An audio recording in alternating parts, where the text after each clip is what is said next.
Mas eu quero convidar vocês a abrirem suas Bíblias no livro do profeta Joel. No livro do profeta Joel. Nós estamos ainda na nossa série de temas sobre céus abertos. É uma declaração de Deus para nós, amém? E eu quero convidar vocês a abrirem comigo. Uma hora ou outra íamos chegar nesse profeta, uma hora ou outra nós iríamos chegar nesse texto. E hoje o tema é quando a chuva de restauração, de avivamento cai sobre nossas vidas. Joel capítulo de número 2, verso 23 ao 24. Eu quero ler duas versões aqui. Eu vou começar... Você consegue botar o fundo preto não, que facilita o pessoal enxergar? Eu vou começar aqui a minha versão. Alegrem-se, moradores de Jerusalém, pois eu, o Senhor, o Deus de vocês, fiz grandes coisas. Eu lhes dei chuvas no tempo certo, as do outono e as da primavera, muita chuva, como no passado. A colheita de trigo será boa e haverá muito vinho e muito azeite. Eu vou ler mais uma outra versão que eu achei que ia estar ali, mas não consigo estar. E vós, filhos de Sião, regozijai-vos e alegrai-vos no Senhor vosso Deus, porque Ele vos dará em justa medida a chuva temporã, fará descer a chuva no primeiro mês, a temporã e a serode. E as eiras se encherão de trigo e os lagares transbordarão de mosto e de azeite. Senhor, fale aos nossos corações, essa nossa oração, essa santa manhã, em nome de Jesus, todo mundo diz amém. Pode sentar, querido, querida. Sabe, Joel se levanta para profetizar em um momento de grande tragédia. O povo está abalado com as pragas de gafanhotos que destruíram tudo, de tal maneira que causou fome, colapso econômico e crise espiritual. Ele compara esse momento como algo apocalíptico. Tanto que em Joel capítulo 2, verso de número 1, ele vai dizer o seguinte: toquem as cornetas no monte Sião, deem um grito de alarme no monte de Deus, trema de medo, povo de Judá, pois está chegando o dia do Senhor. E todas as vezes que é mencionado o dia do Senhor, traz esse conceito apocalíptico, de fim do mundo. Então a tragédia era tão intensa que ele está dizendo, olha, se preparem porque a trombeta há de tocar. Lá no verso de número 11, ele ainda há de dizer, à frente do seu exército, o Senhor dá ordens em alta voz. O exército é enorme, os soldados são valentes, como é terrível o dia do Senhor, quem poderá suportá-lo? O momento ao qual eles estavam vivendo, como dito, era de tragédia apocalíptica, era algo assim devastador, de tal maneira que a fala dele é, olha, as trombetas hão de tocar nesse momento. Eis que se preparem, porque eis que as trombetas hão de começar a soar sobre seus ouvidos, porque o que nós estamos vivendo só pode ser apocalíptico. Mas, nesse momento de tragédia, Deus usa esse homem para fazer algo único. No verso de número 12, o Senhor Deus diz, mas agora voltem para mim com todo o coração, jejuando, chorando e se lamentando, como diz a versão em pranto. O avivamento vai começar no momento em que eles consideravam ser apocalíptico, o fim do mundo. E é nesse momento que Deus diz, Joel, profetiza que agora eu vou trazer um avivamento sobre vocês. Como se inicia isso? Jejum, lamento e pranto. Mas antes, voltem para mim de todo o coração. O avivamento vai sempre começar com joelhos no chão, corações rasgados. Não roupas rasgadas, como da cultura judaica, de lamento, de grito, de choro, mas o coração rasgado. O que Deus quer de seu povo ali, como para com hoje, Ele quer uma transformação, não uma performance religiosa, em que eu vou ao altar, eu choro, eu clamo por algo, mas em mim o coração não está rasgado de fato. Então eu peço perdão de acordo com aquilo que me convém, eu mudo com aquilo que me convém, eu faço as transformações em minha vida com aquilo que me convém, eu me liberto de alguns vícios com aquilo que me convém. Não, Deus quer algo por inteiro, íntegro. Uma vez que Deus enxerga a verdade do coração do ser humano, o coração de seu povo, os céus se abrem e Deus promete algo para eles. Eis que mandarei sobre vós uma chuva, algo novo, para que possa restaurar a vida de vocês. Como dito, o texto ele está em momento apocalíptico, era um momento de tristeza, era um momento de desespero, e a sensação era que o fim do mundo estava chegando. Mas Deus diz, agora é o momento certo para o avivamento chegar. É interessante que a minha oração nessa manhã, e assim orando durante a semana, é que hoje essa chuva que Deus promete, Joel capítulo de número 23, seja a chuva que venha nos encharcar hoje aqui, uma chuva de restauração e de muito avivamento.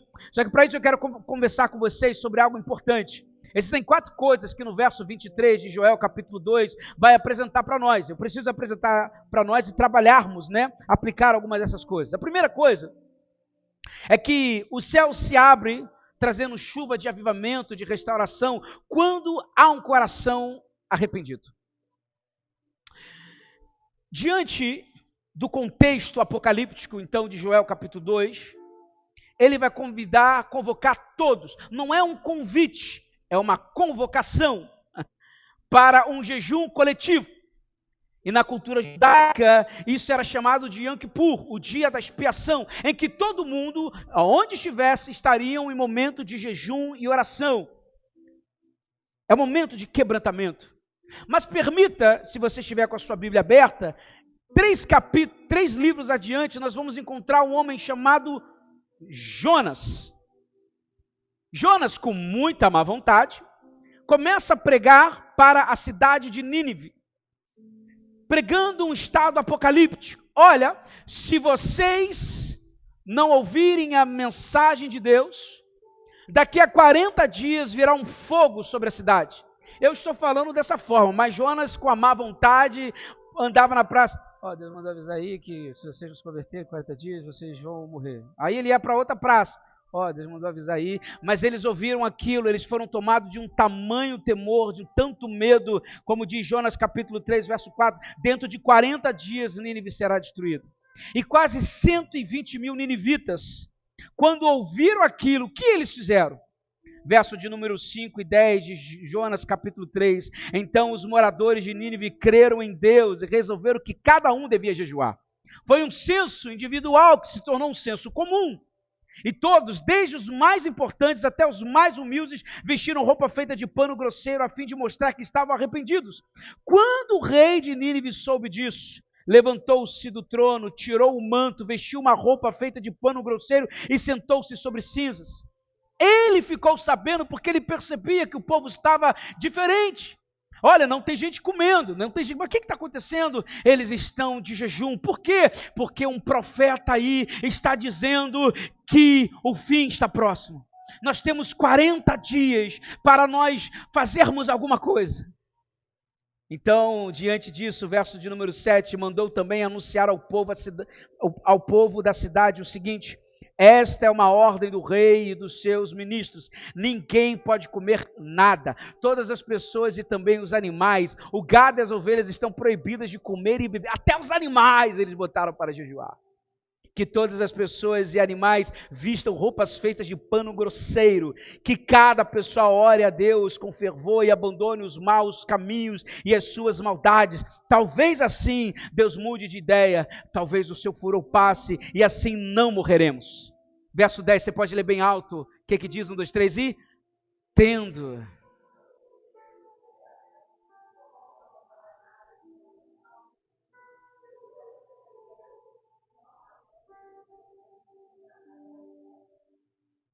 Joel capítulo de número 2, verso 15 e 18. Joel faz a mesma convocação.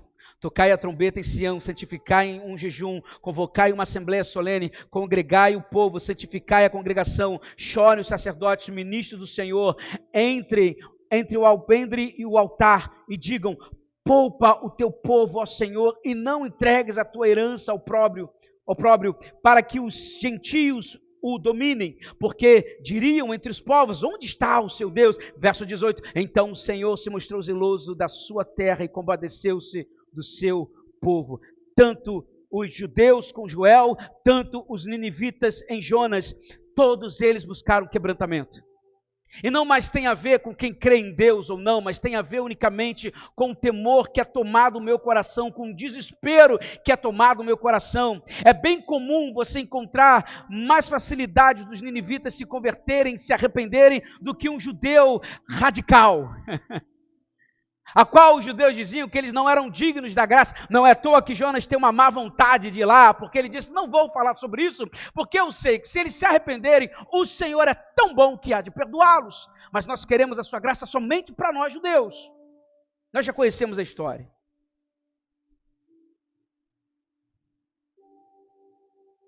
Sabe por que nós precisamos desse ato de desespero, de chegar diante do Senhor e falar, Senhor, eu preciso rasgar o meu coração diante de Ti?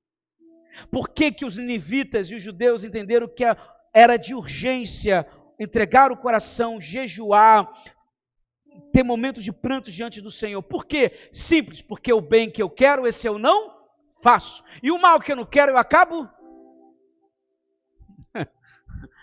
Reconhecemos que há desejos em nós, reconhecemos que há pensamentos em nós, reconhecemos que há sonhos totalmente errados em nós, reconhecemos que o velho homem tenta nos dominar, reconhecemos que a carne nunca se converteu. A gente se converteu, mas a carne zero. E o que fazer? E o que fazer? Paulo vai dizer em Romanos capítulo 7, 22, capítulo 7, verso 22, dentro de mim, eu sei que gosto da lei de Deus. Eu gosto de estar na igreja, eu gosto de orar, eu gosto de ler a Bíblia, eu gosto de meditar, eu gosto de ficar horas ali lendo, orando, cantando. Eu amo estar na igreja, amo orar, amo ir para o trabalho ouvindo uma canção, amo andar de carro ouvindo uma canção, eu gosto de olhar a natureza e ver a beleza de Deus. Eu amo isso há em mim, não há dúvida. Mas ao mesmo tempo, vejo uma lei diferente agindo naquilo que faço. Uma lei que luta contra aquela que a minha mente aprova. Ela me torna prisioneiro da lei do pecado que age no meu corpo. Como sou infeliz! Quem me livrará deste corpo que me leva para a morte? Quando Paulo faz essa citação, quem me livrará deste corpo para a morte, ele faz menção do castigo romano. Uma vez que você era acusado de assassinato, dependendo de um dos castigos, ele pegava o corpo da pessoa que você então matara injustamente, e eles prendiam sobre você. Por isso que Paulo vai dizer, quem me livrará desse corpo, como diz, desse corpo que me leva para a morte? Então os romanos tinham de colocar o corpo preso a você, morto. E com o tempo, o que há de acontecer? Ia começar a vir doença sobre o seu corpo, ia começar a vir algumas infecções sobre você, e aos poucos você iria morrendo, porque você tinha um corpo morto, preso a você. E é o que Paulo está dizendo, quem me livrará desse corpo que me leva para a morte? Essa infecção, esse envenenamento está vindo sobre mim. Veja, parece que o velho homem está às vezes preso em nós. Eu sou cristão, eu não tenho rancor, mas o velho homem está em mim, parece que ele traz isso de novo. Veja, eu sou cristão, eu amo Deus, mas parece que eu ainda tenho muitos desejos malignos. Eu sou cristão, eu amo o Senhor, mas ainda sinto desejo de vingança. Eu me sinto rancoroso, mas eu amo Jesus. O que está acontecendo comigo? Parece que há um corpo, o seu velho homem ainda está preso em você. É o que Paulo está dizendo. Às vezes nós estamos andando e a gente não percebe, mas a gente está carregando coisas que já deveriam ser largadas faz tempo, mas ele ainda está preso em nós. Então Paulo, de uma forma bem linda e maravilhosa, vai dizer, e agora? E agora? Será que a gente reconhece como em Joel capítulo 2, ou como Jonas em capítulo 3, os ninivitas, será que a gente reconhece que nós precisamos de quebrantamento? Sim ou não? Eu sei que eu preciso. Diariamente, Senhor, tenha misericórdia da minha vida. Eu gosto de orar e falar, Senhor, me queima mais e mais, porque é o seu fogo que há de me aprovar. Eu preciso que o Senhor venha aí, porque meus irmãos, minhas irmãs, a gente sabe que não é fácil. Paulo vai dizer algo que para muitos é um incômodo, para os radicais religiosos que dizem, eu não peco. Paulo vai dizer, eu sou o pior de todos. Ele reconhece, eu sou o pior dos pecadores. O que eu faço com esse velho homem preso a mim? Quem me livrará deste corpo que me leva para a morte? E Paulo termina de uma forma linda no verso 25. Ele vai dizer que Deus seja louvado, pois Ele fará isso por meio do nosso Senhor Jesus Cristo. A única forma de nos livrarmos do velho homem é Jesus, através de um coração quebrantável. Sabe, um pastor que eu gosto muito, Warren Wiersbe, ele vai dizer o seguinte: a verdadeira bênção não pode vir enquanto o pecado reina no coração. Arrependimento é a ponte entre ruína e a restauração. Deus está vendo Joel declarar: é tempo apocalíptico. O fim está próximo, as trombetas vão soar, Deus está vindo com seu exército. Deus olha para o profeta e diz: se prepare, porque é nesse momento que eu vou trazer avivamento. Mas o avivamento só virá se vocês entenderem que vocês precisam se quebrantar diante do Senhor. Preparem os corações, rasguem diante de mim, não veste, mas o coração. Se preparem com jejum, se preparem com coração, se preparem com prantos. Reconheçam quem vocês são e reconheçam que vocês precisam de mim. E aí sim, eu darei a promessa que vocês precisam. Como dito, os céus estão abertos, mas esse vento de perdão que sopra no coração do ser humano só pode penetrar em nós se ele reconhecer que você aceita o perdão. Deus, eu quero o perdão, mas ele olha para o teu coração e você não quer perdoar. Ele que tem que reconhecer isso em nós. Vamos ser bem sinceros, e aí eu sei que às vezes a gente fica até meio assim, mas só quem é corajoso? Quantos aqui ouviram um sermão que tinha que perdoar e dentro do seu coração você diz: nananina não. Quem aqui levanta sua mão? Misericórdia. Só eu, misericórdia. Levanta a mão aí, para de mentir, hein? Estou na casa de Deus. Às vezes a gente fala assim: não quero perdoar não. Quero que se lasque o fulano, o beltrano, todo mundo, meu chefe. Todo mundo vai embora. Se puder o carro quebrar aí, misericórdia. É o coração do homem, é o velho homem sobre nós. Mas nós precisamos de quebrantamento. O Senhor, Ele quer quebrantar os nossos corações, Ele quer mudar o nosso ser, Ele quer mudar a nossa natureza. Nós não podemos ficar presos a esse velho homem, ele não pode ter domínio sobre nós. Joel capítulo de número 2, verso 18. Quando o Senhor viu aquele povo em jejum, em quebrantamento, em prantos. Você pode ler bem alto o que diz? Então...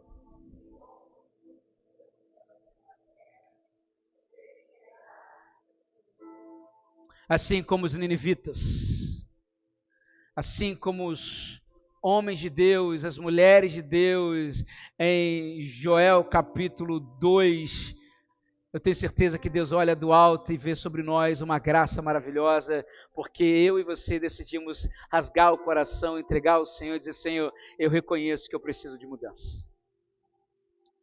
Você sabe a coisa mais interessante? Não é o tempo, mas não é o ponto de sermão, mas eu faço esse link que me veio aqui agora. Mas olha que interessante, capítulo 2 de Joel, eles colocam os homens, as mulheres, as crianças para o jejum. Mas o desespero dos ninivitas era tanto que até os animais entraram em jejum junto, né? Quer dizer, a gente reconhece que o negócio aqui está feio. Então todo mundo tem que entrar nessa roda aí. Até roupa eles colocaram nos animais, para que Deus olhasse e dissesse: olha, esses meus bens, essas coisas que me geram finanças, não podem ser queimadas. Não basta somente eu, em que Deus veja o meu arrependimento, eu quero que Deus veja o arrependimento dos meus bens.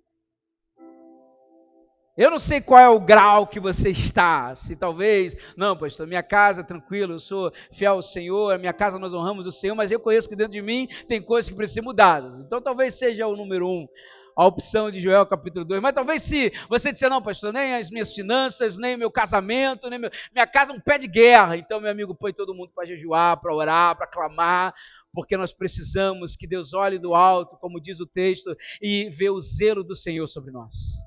Deus nos ama. Você crê nisso? Deus nos ama. Olha para o seu lado e fala assim: Deus ama você. Deus ama você. Veja bem, capítulo de número 2, verso 23, Carlão.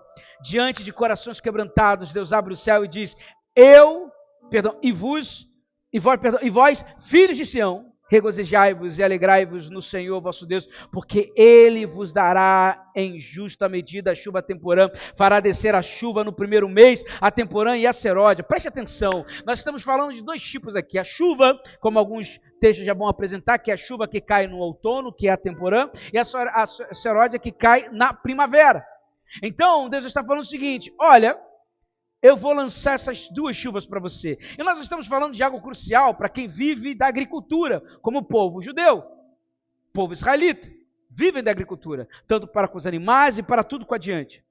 Porém, entretanto, eu preciso que vocês se lembrem que eles estavam num estado apocalíptico. Praga, gafanhotos acabaram com tudo. Eles não tinham como plantar mais. Eles estavam num estado, irmãos, desesperador. E para quem vive da agricultura é o fim do mundo. E aqui é curioso porque o texto está dizendo para nós, olha, Deus está dizendo, eu vou trazer a chuva temporã e a chuva seródia, para que vocês entendam que haverá colheita. Só que se a agricultura estava devastada, faltavam algumas coisas básicas. Eu quero falar de 3 delas. Lê bem alto. As eiras ficarão cheias de... Os lagares. Repita comigo: trigo, vinho e azeite. Estava sem chuva. Sem trigo, sem pão. E o que é o pão para um judeu? O que é o pão para o ofício do sacerdócio, para o ofício do templo? O pão, como vocês se lembram, há no momento do templo, que existe o momento da mesa do pão, dos pães da apropriação, onde tinha que ter pão ali. Se está sem chuva, está sem trigo. Se está sem trigo, não há como fazer o pão. E se não há como fazer o pão, como que eu posso colocar pão na mesa dos pães da apropriação? Tem algo faltando. E pão para nós, para o povo judeu, representa palavra, revelação. Deus está dizendo, Joel está dizendo, estamos em um estado apocalíptico, não tem palavra aqui. Acabou o alimento espiritual. Além da colheita, onde nós não temos mais, devastaram os campos. Como ficaremos sem palavra? Como ficaremos sem receber uma palavra do Senhor? E quando Deus diz, eu vou levar sobre você chuva temporânea, chuva seródia, Deus está dizendo, logo, a chuva não está unicamente ligado ao fato do trigo somente, do plantio, mas Deus está dizendo, eu vou trazer a minha palavra de volta ao coração de vocês. Eu vou trazer para vocês revelação. Estamos falando de uma chuva que restaurará o alimento espiritual daquele povo que estava sem nada, que é a palavra. Deus está dizendo, quando vier a chuva, o coração de vocês vai ser transbordado com a palavra de Deus. A segunda coisa é o vinho. Mas deixa eu ir para a terceira, depois eu volto para a segunda. Deixa eu falar do azeite. Como estavam sem os campos, não tinham como ter, então, ali os campos para a plantação de azeite. Azeitona. Sabemos que o azeite, ele, culturalmente, na cultura judaica, nós sabemos que da importância do azeite para ungir reis, profetas, sacerdotes, o conceito do azeite para unção, mas também, dentro do templo, o azeite era crucial, porque vocês vão se lembrar que a palavra de Deus pelo profeta, pelo grande Moisés, era o seguinte, olha, existe um fogo dentro da tenda, que era o candelabro. Esse fogo não se apagará. Não pode deixar apagar. Mas como é que eu não vou deixar apagar se não tenho azeite? Como é que eu faço isso? Joel está dizendo, estamos vivendo num tempo apocalíptico, porque se não tem pão, não tem palavra, se não tem azeite, não tem unção. Não tem óleo novo sobre nós.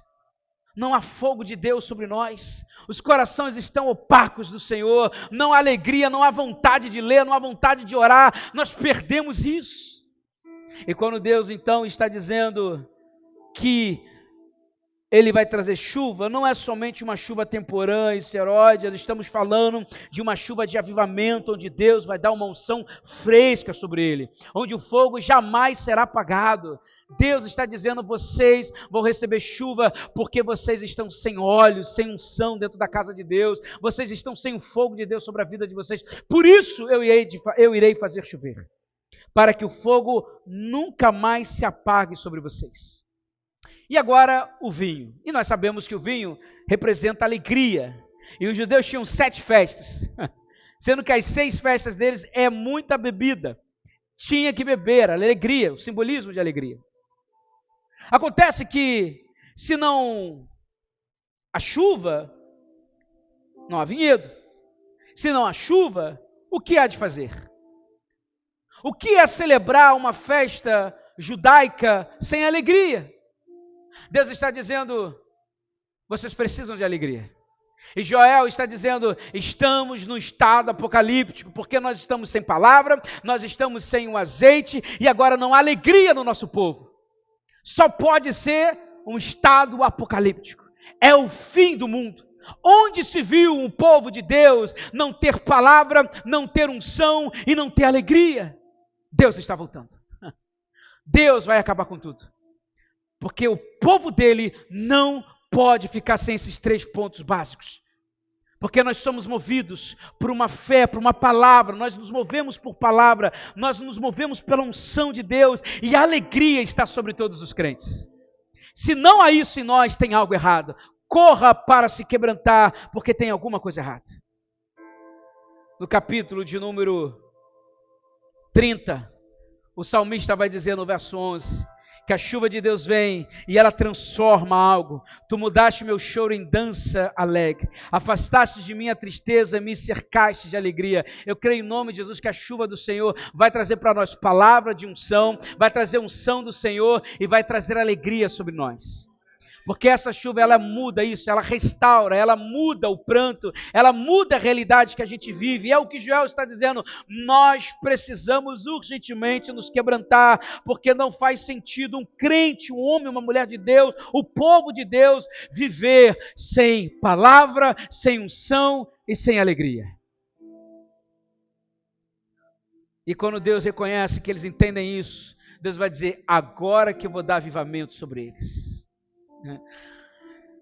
Nesse estado de fim de mundo, Deus declara por meio do profeta Joel, eu vou trazer restauração e avivamento sobre vocês. Alguns crentes dizem, pastor, quando eu leio esse texto, do jeito que você está falando, eu reconheço que nós já estamos vivendo, tem crente que diz isso, nós já estamos vivendo no inferno.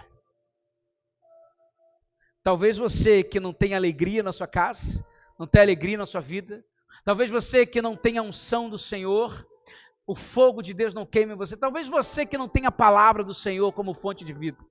Talvez você esteja vivendo nesse inferno, porque eu creio em nome de Jesus que nós estamos vivendo o tempo que o Senhor preparou para nós. E por mais que as notícias sejam bem difíceis, e são difíceis, nós temos que lembrar que o Deus permanece no trono, e se Deus está no trono, eu tenho certeza que a justiça do Senhor vai vir sobre cada um de nós. Isso acalma o meu coração. Mas em tempos apocalípticos, Deus faz essa declaração, chuvas temporãs e seródias para cada um de nós. Palavra, unção e alegria. Não é difícil nós entendermos isso, mas sabe qual é o mais difícil? É o verso 23. O verso 23 mexe com a minha cabeça. Eu sei que a versão ali está diferente. Se você... não, essa é ótima, obrigado. A pessoa vai dizer o seguinte, alegrem-se e regozijem-se. Regozijem-se. Ou como diz a minha, regozijai-vos. No hebraico, a palavra regozijar é traduzida com dois termos, são duas raízes para a formação dessa palavra. E uma delas é Gil. O significado dela é girar de alegria, dar voltas dançando e exultar com intensa alegria. Então, regozijar-se é girar de alegria, dar voltas dançando e exultar com intensa alegria. A questão é o seguinte, Você consegue, mesmo em um estado apocalíptico, de devastação, destruição, se alegrar com aquilo que Deus prometeu para você? Você consegue aplaudir, dar voltas, pular de alegria com aquilo que Deus prometeu, mas que você não está vivendo agora? Eis o desafio. É o que Deus está dizendo. Diga ao povo para que eles se alegrem. Não há vinho, se alegrem. Vocês precisam, como diz a tradução, dar voltas dançando, girar de alegrias, lutar com intensidade, regozijai-vos. Como Deus? Se no estado que vivemos é apocalíptico, faça isso agora e você verá o que eu farei depois. Porque a maneira como você dança, a maneira como você adora, a maneira como você busca, a maneira como você ora, vai determinar a porção que Deus vai dar para nós. Não é à toa que o profeta Isaías vai dizer algo incrível da parte de Deus, que na cultura judaica era comum que toda mulher que então tivesse a sua gravidez, fizesse uma canção. Lisânia vai cantar uma hoje à noite. Será?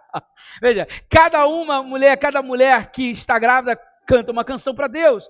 Nós vimos Ana cantando, nós vimos Maria cantando, nós vamos ver várias mulheres da Bíblia que cantaram por causa da gravidez. Mas e a mulher estéril?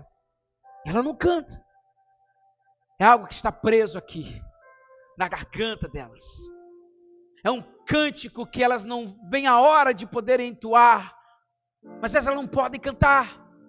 Então Deus, por meio do profeta Isaías, vai dizer algo que quebra o coração. É um dos textos mais prediletos e milhões de vezes eu faço essa citação porque eu acho ela uma das mais lindas, em que Deus vai falar para Isaías: Isaías, fale para as mulheres estéreis que eu quero que elas comecem a entoar canções, porque enquanto elas cantam, eu vou abrir no ventre delas e eu vou fazer com que elas deem filhos. Joel, avisa para o povo que eu quero que eles se alegrem, que eles se regozijem, porque enquanto eles fazem isso, eu vou gerar chuva sobre eles e a colheita virá de forma sobrenatural. É isso que Deus faz.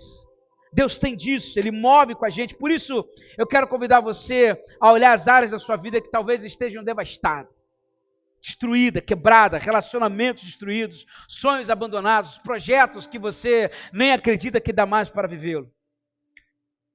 Começa a pensar em algo. E de forma alguma quero trazer peso sobre você. Pelo contrário, eu quero te convidar a dar glória a Deus, porque você sabe que mesmo diante de tudo isso, Deus vai dar uma chuva sobre nós de restauração. Você consegue dar um glória a Deus diante dos pesos da nossa vida, das coisas que vivemos? Você consegue dar um glória a Deus bem alto?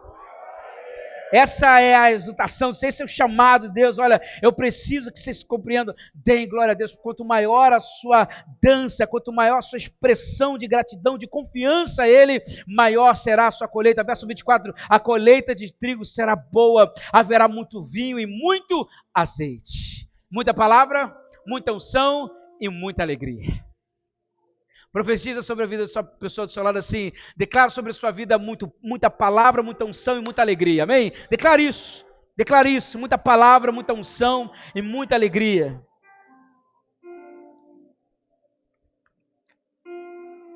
Glória a Deus. Você sabe o que me faz admirar o profeta Joel? É que ele profetizou a chuva de Deus. Ele profetizou que transbordaria a chuva de Deus de tal maneira que ele viria ao encontro de todos e seria para todos. A chuva que Deus há de lançar, esse é o coração diferente, isso aí é surreal. A chuva que virá será para todos e não mais judeus somente, para todos. E seria de todos. Preste atenção no que eu quero dizer com isso. Jonas achava que só os judeus eram dignos da graça e da misericórdia de Deus. Senhor, eu não quero que o Senhor traga restauração para os ninivitas. Não. Ele vai até embora. Deus manda ele de volta.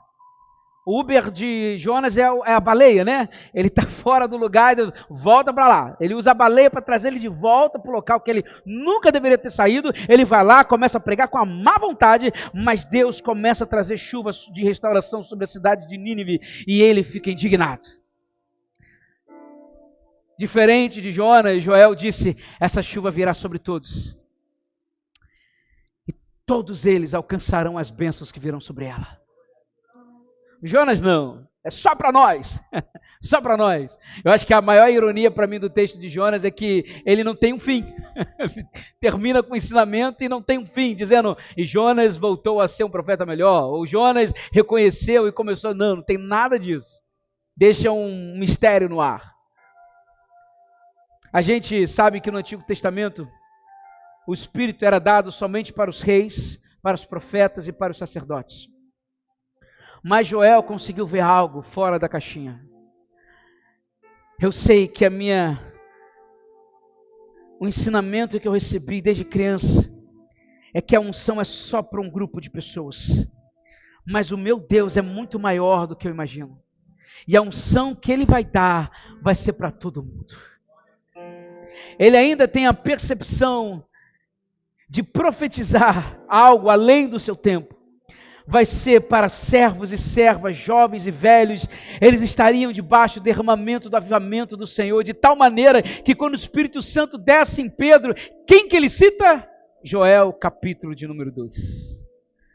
Ele disse, eu preciso profetizar aquilo que aquele homem lá atrás profetizou. Joel capítulo 1, verso de número 2, vai dizer o seguinte, e há de ser, verso 28, e há de ser que, vocês podem ler bem alto, de uma forma bem lida, Joel capítulo 2, desculpa Carlão, verso de número 28 ao 30, podemos ler com uma voz de um lindo coro bem belo, vamos lá? Capítulo 2, verso 28, 1, 2, 3 e, depois disso,